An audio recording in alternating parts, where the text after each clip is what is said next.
Welcome back. We are glad you are still keeping us company here on Good Morning Kenya. In case you are just joining us, you have missed a fantastic discussion, but that is not the end of all the goodness that we have lined up for you. We now move on to Women at the Forefront, and this is a segment about empowerment and more so looking at our younger girls. And with us in studio today, we have Dr. Frida Karani.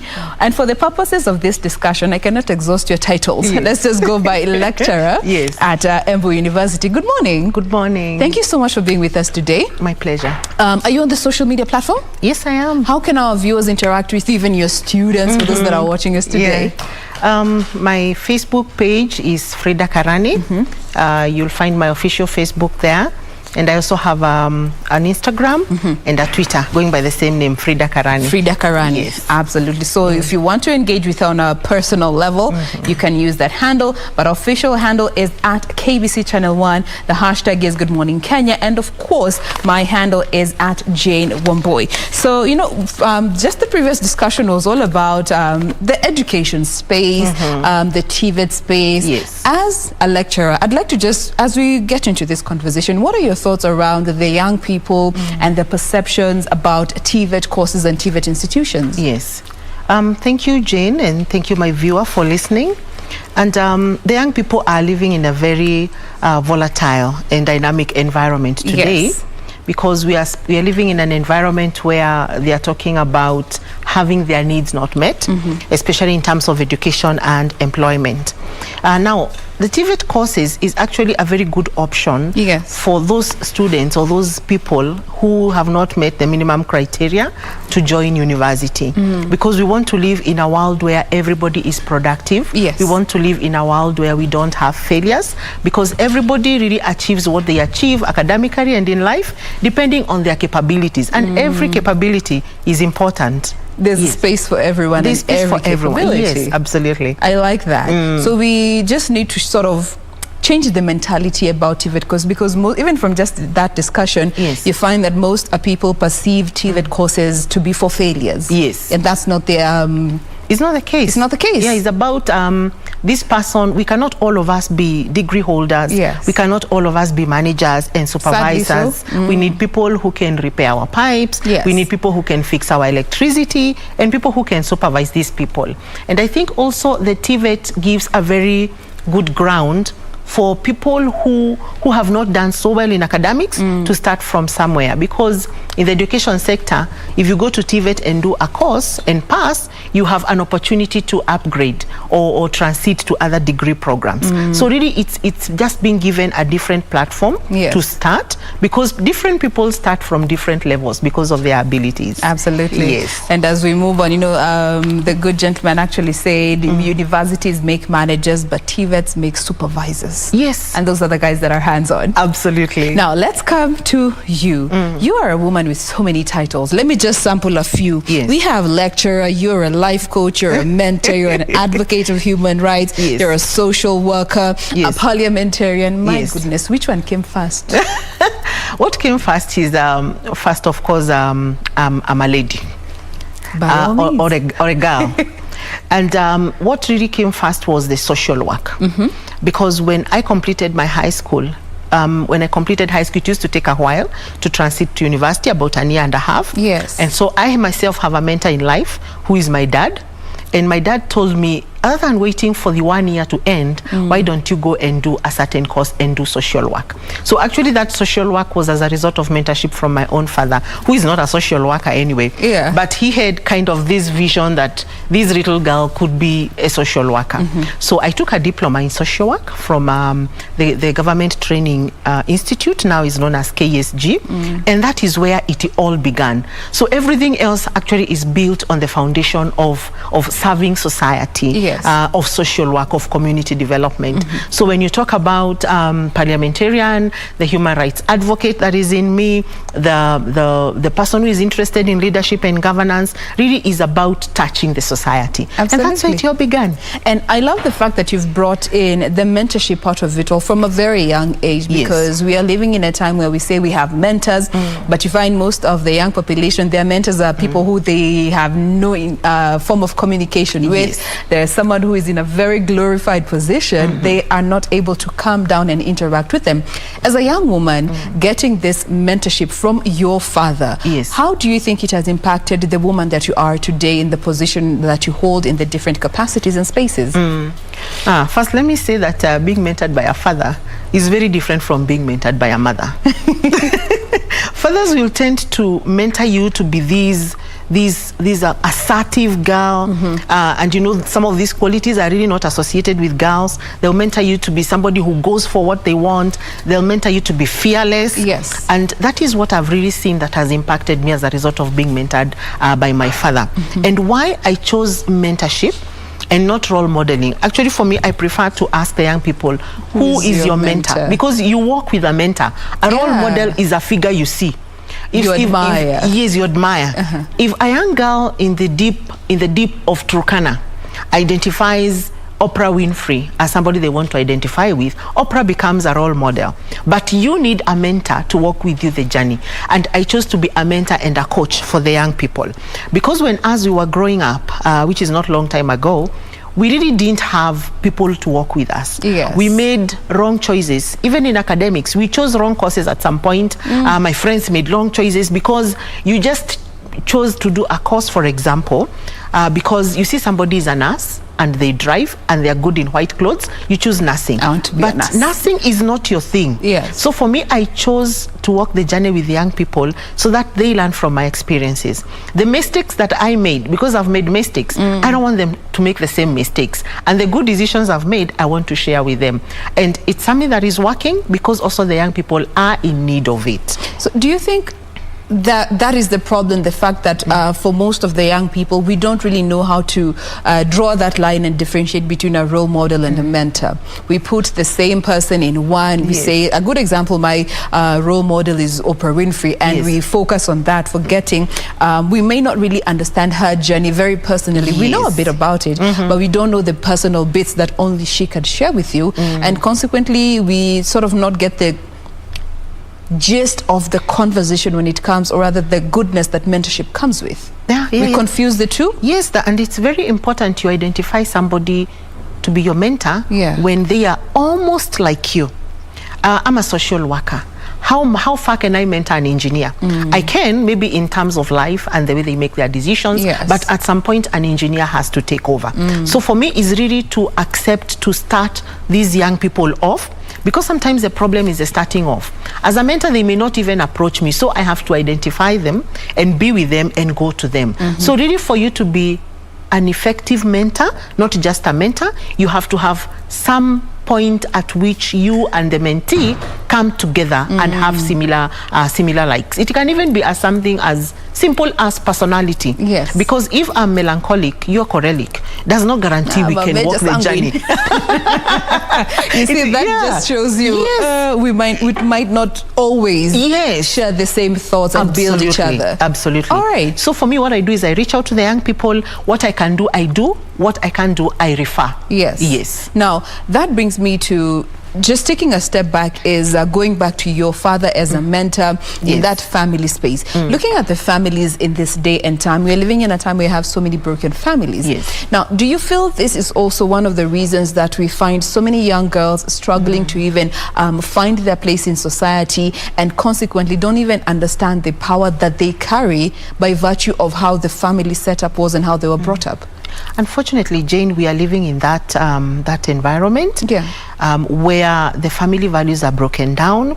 Families are not so much together. Families don't have time together, because this time that we have with our parents as they speak to us, the time the little girl has with their mother in the kitchen, and the little time the family has as they share a meal is very important as they talk about experiences. These forums are lacking, and that is why when a young lady or a young person starts experiencing challenges, by the time we are getting to know that they had a problem, possibly there's a suicide case that has happened.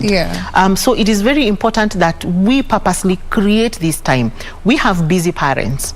The young people today, by the time they are 18, somebody wants a job. They want to leave college and get a job. Hawataki hata wao kukaa kwa familia. So it really becomes a challenging environment, but we need to deliberately take up that matter and mentor these young people. And especially I want to charge the mothers, the ladies and the women out there, that women generally are born as nurturers. Yes. And for you to be a nurturer, you don't have to be brought someone to nurture. You reach out and you want to find out, how is this young lady doing? How is this young man doing? Because also the young people, the men, are saying the boy child is neglected. Yes. So as ladies, as nurturers, we really need to know how to bring the society together, everyone on board, and we walk the journey with them.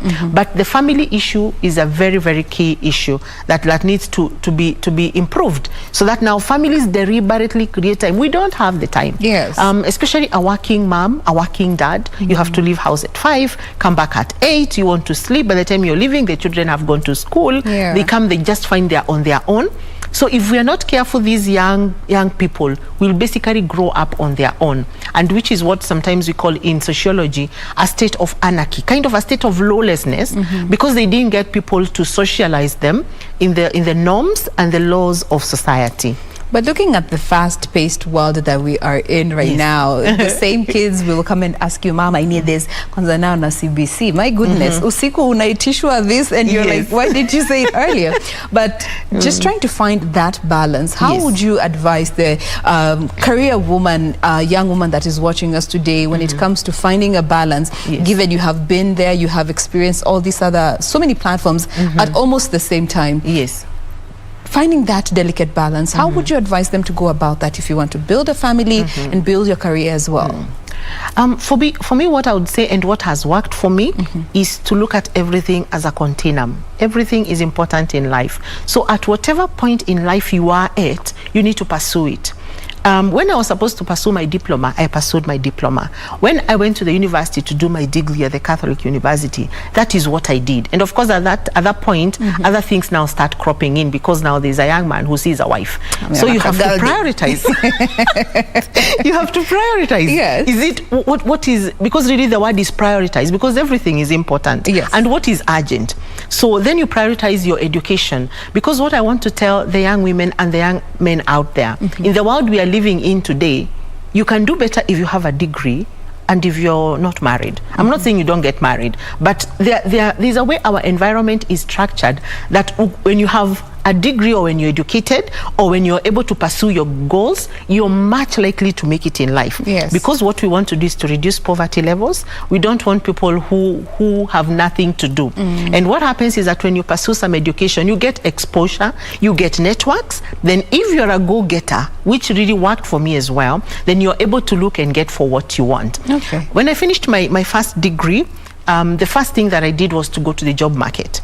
And for some reason, my dad kept telling me, don't go for money first, because you can go to school, go back to school. But at some point I disagreed. And these are some of the bad decisions that I'm saying that I made, that the young people need not Don't make. need to yes. make. So I went out to get a job, and I worked for a little while. By the time I was thinking to come and do my master's, already my life was now a little bit busy. And I went to do the master's because my job demanded that I have it, but I had to do so many things together, juggle so many things together. Yeah. It became tiring. And I remembered when someone was telling me, why don't we just continue with this, because we are able to. So I want to say, if you're in an environment where somebody is enabling you to do something, run for it. I tell them about choices. I may be very passionate about taking a degree in film, for example, but there's someone or there's a sponsor who wants to sponsor me for journalism. So why don't I run for the journalism? Because I can't sponsor myself for film. And then this person will most likely help you walk the journey. So for me, what I would say is that everything is important. We just need to prioritize and move with life as a continuum. Stay in the present. Absolutely. There's time to study. There's time to get married. There's time to pursue your political goals. There's time to be employed, because you need mentorship. The kind of young people that we are having today, for example, I want to challenge them. Yes. We have young people as young as 25 wanting to be a governor, which is not wrong. But have you gotten enough sharpening over time, enough mentorship, enough training for you to take up such a role? So let's take one step at a time. And there's a saying that goes, the only time you start from the top is when you're digging a hole. and the whole you'll fall into it. So for me, what has really worked for me, and I know can work for anyone, is look at life and look at issues in a continuum, one step at a time. You have a long way to go. Going by the current lifespan in Kenya, the normal lifespan is predicted Average, at about 50, 60. That's a long time you can achieve a lot that you want. Yes. Now, has being a woman ever been used against you, looking at the society that we are in, and in the different spaces that you have found yourself in? Yes, it has been used against me, but indirectly it has. I've not really faced the hard-on, because for me, what again I do, and I encourage every young woman to do, is when you find your space, because make sure you find your space. Yes. Usingoje uletewe space. Yes. You know, just go for it, because when you go for it, you're able to structure yourself for it. So the one time I faced a little bit of negative energy, so to say, was in a leadership position where I was a young woman, and there were a lot more elderly people, elderly men, and they felt like, what will this young person do? And especially she's a woman. But because I had my objectives and I knew what I wanted, I went for it and proved myself. Actually, they will literally take you through discussions deliberately to bring you down. To prove why you deserve to be there. Yes. Despite your merit. Despite my merit. So, and when you're subjected to that forum, if they want to interview you, go present your ideas if that is what they want to hear. What did this teach you as a woman living in, we like saying a man's world, but for the sake of this discussion, living in a man's world and being a woman in a certain position that other people feel, why is she there? Okay, fine, she has the qualification, but why is she there? Yes. What did that teach you? Two things. One is that as a woman, you have to put twice as much energy, twice as much effort to prove yourself. Of course, the question is, as a woman, are you ready to do it? Or do you want to give up? Do you want to feel intimidated and give up? But once you find that you need to put in twice as much energy than the man out there, then the men learn to embrace you. Number two, learn to be focused and know exactly what you want. So you go to this world is male dominated, you want to fit there, you really have to know what takes you there, and you have to see the gap. It's still very competitive and it's very tough. And will always be. Yes. In fact, it'll get worse. The funniest thing is that once you're able to jump those two hurdles, the men out there embrace you, because they're also kind of intrigued, you know? Intrigued. Like, okay, so who's this girl? So they'll always find a way of embracing them. I like that. Yes. Having to learn some of these lessons the hard way is always the best. You know, they say experience is the best teacher. Again, if you have any questions or comments in regards to this conversation, we'll welcome you to send them through using the hashtag Good Morning Kenya on Twitter, and our official handle, our official station handle, that is at KBC Channel 1. Now, this brings me to the society at large. We have so many social economic issues that are disproportionately against women. Looking at some of these challenges that, you know, first of all, given that we are in African culture, by virtue of culture, a woman is supposed to be seen and not to be heard. Looking at even the economic empowerment of the population, women make up the biggest part of the population, but sadly so when it comes to economic empowerment, they're at the bottom of that chain. Looking at some of these social economic issues that have from time immemorial been against women, given we are in a fast-paced world and we are moving to a progressive state of being, how can these problems be alleviated to understand that it's an equal playing field in as much as men and women will never be equal? We are different. We can never be equal. We each have our strengths. Let's appreciate the fact that first, kutoka kitambo, women have a lot of roles that have a tendency to constrain them, starting with the reproductive roles, starting with the home chores, because traditionally we are brought up to know that the woman takes care of children.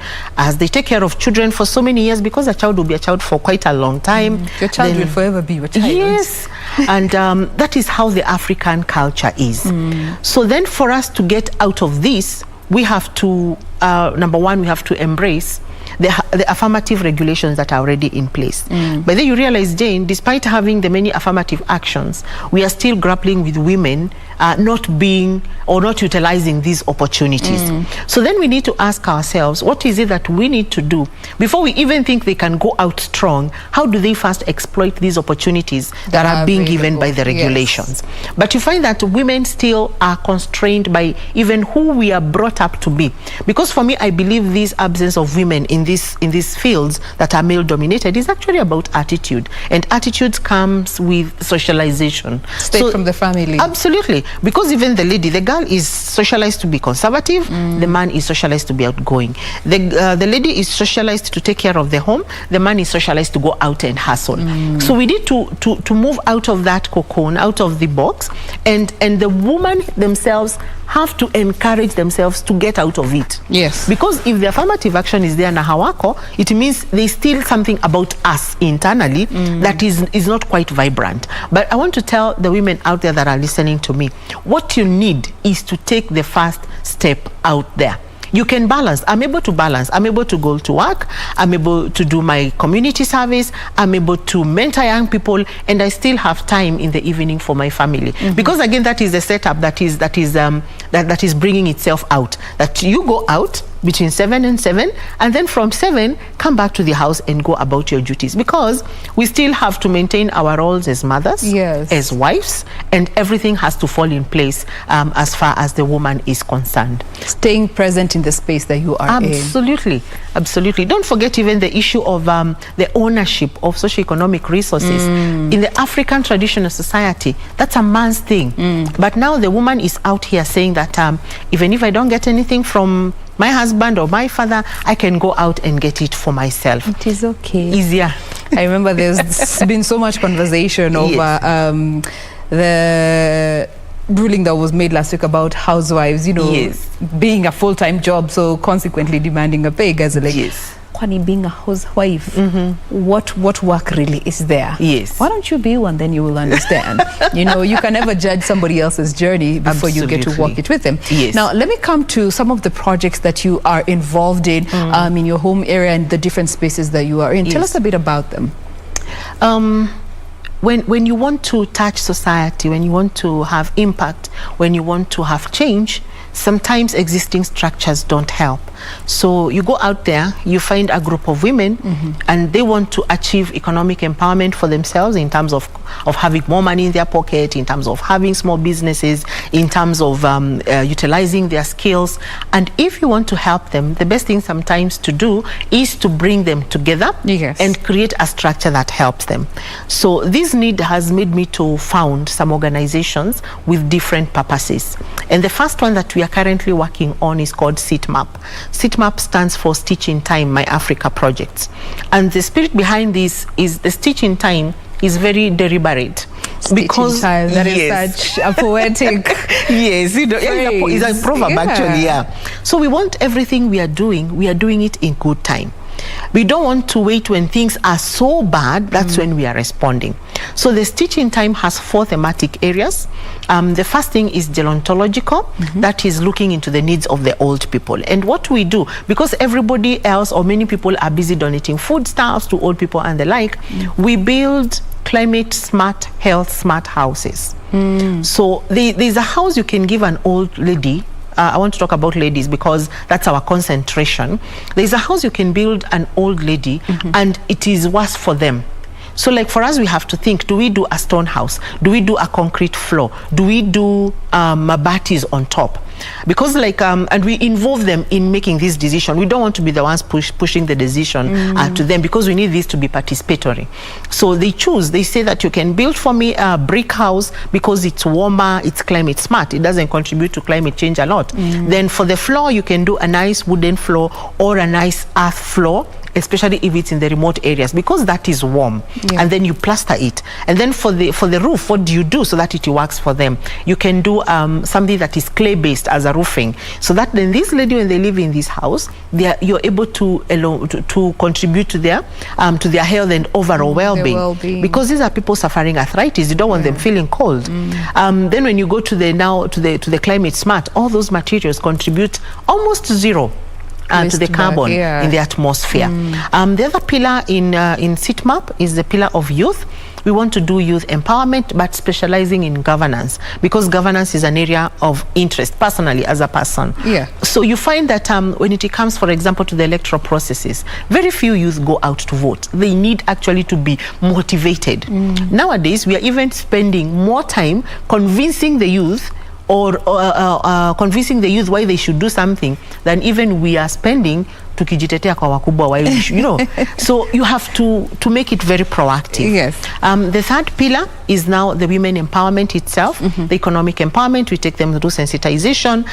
We tell them about how they can access their affirmative funds. We can tell them which organizations they can link up with so that they get the kind of empowerment that they require. And the fourth one is the education pillar, and this we concentrate on the schools, the secondary schools and the primary schools. For the girls, we have drives to donate sanitary towels. We take them through mentorship so that now we tell them about our journey. Like, for example, many people get intrigued when they hear I was in I went to school in a DEB primary school. Me, I didn't go to group of schools. I didn't go to an academy. I went through that period of kuvaa viatu za sadak, kuvaa socks unapandisha mpaka huku. So they need to identify with you so that they see they can get where you are, but slowly and surely. Haba. Yes. Then we also founded TWILN. TWILN is Transformative Women in Leadership Network. And in leadership does not mean you have to be in leadership, but we want to trigger the leadership in a woman. Because for us, we believe a woman being a nurturer is being a leader, because you have to be ahead of someone for you to nurture them. A whole generation. Absolutely. So we want to bring out that leadership in every woman. And this network is also supported by another very, very strong lady whom you should have here, and she's called Professor Kenya. And she actually walked with us. I was behind her in this organization as we founded it. And that is what gave me the courage to also found SITMAP, so that we are able to reach out to society. The other thing that I do is that I'm the patron of Athletics Kenya, Embu branch. And that is another beautiful world, women in sports. Because when that happened, the person that I work with, the chairman, is a man, and he's very supportive. And we have two other ladies in the executive team. But what really made me very excited is that when I took up that position, I started getting a lot of application from ladies football clubs. As opposed to previous, through your time there? Yes, as opposed to previously. What used to work previously is men's football clubs, and the ladies are not just being seen. But once they saw their own there, they come with requests, and they want to be associated, and they want to be supported, and they organize friendly matches. So what I'm saying is that all this that I founded was actually based on the need to reach out. And one thing I want to encourage everybody who feels they want to start something and reach out. As much as possible, avoid duplication. The Transformative Women in Leadership and the Stitch in Time My Africa project, though I have a stake in both, they don't do the same thing. So don't compete, don't duplicate. Because so and so is doing women empowerment, I want to do women empowerment better. Either join the energy or do something slightly different, so that we are all of us not doing the same thing and almost not reaching a goal, because we are spread out too thin. Not balanced. No balance. Yet there's so many issues that need to be addressed. Absolutely. A stitch in time saves 9. Nimekumbuka hiyo. From back in high school. Now, as we close this conversation, maybe you could just take 30 seconds or less to just speak to our young girls and even our young boys who are watching us today when it comes to understanding that really you are your own limitation. You can go as far as you want or as close and near as you choose to do so. There's your camera. Thank you so much. I want to encourage every young lady out there and every young man that you can make it. You just need to define your space, know what you want, and pursue it. Because again, if you go out there and you really have nothing to offer the world out there, it will not accept you. So you have to create your own space. If you want leadership, pursue leadership and look for someone to mentor. If you want to start small, look for us who are willing to walk with you people, and let us walk the journey together, because we've made mistakes that you can learn from, and we've made some very good decisions which you can also be part of or learn from. Thank you so much. Thank you for that. Dr. Frida Karani, lecturer at Wambui University, mentor, life coach, parliamentarian, social worker. among many other titles. Thank you so much for making time to be with us today. This has been Women at the Forefront. Thank you so much for staying with us this far. We bring it to a close right now. Be sure to join us again tomorrow morning right here on Good Morning Kenya. But for now, I'm Jain Wambui. Bye-bye.